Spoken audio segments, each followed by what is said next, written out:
一讲到大厦路18巷，真侪人的第一印象就是想到有真侪异国餐厅。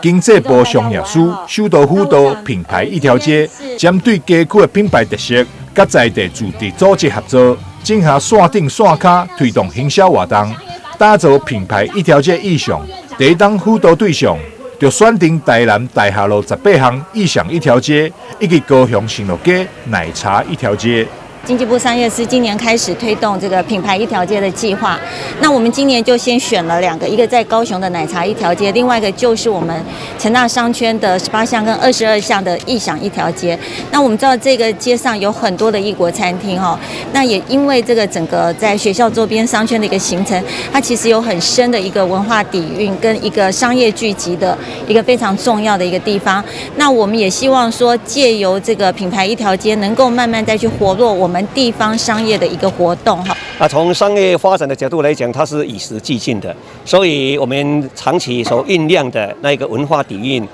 跟这个生活品质的深度当然要一直存在但是如果发扬光大，也要配合消费者新的行为需求以及新的商业科技包括现在数位转型，那如何不断的导客让消费者的需求我们随时与时俱进的在经营方式、在服务这个等等的这个方法上面呢，能够随时创造更多的消费者的好的体验让他自动的导客。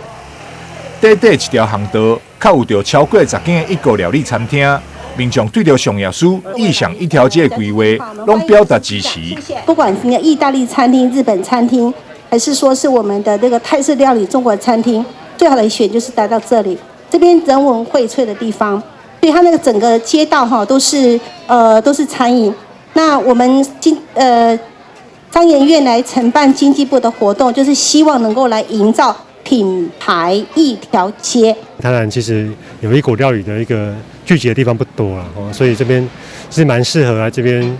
放假的时候带小朋友或者在里面走走，我觉得还不错。觉得还不错，因为其实确实里面有蛮多不一样的店，像我刚刚经过也有什么韩国料理店，对，所以我觉得像也有西餐店对，所以我觉得还不错。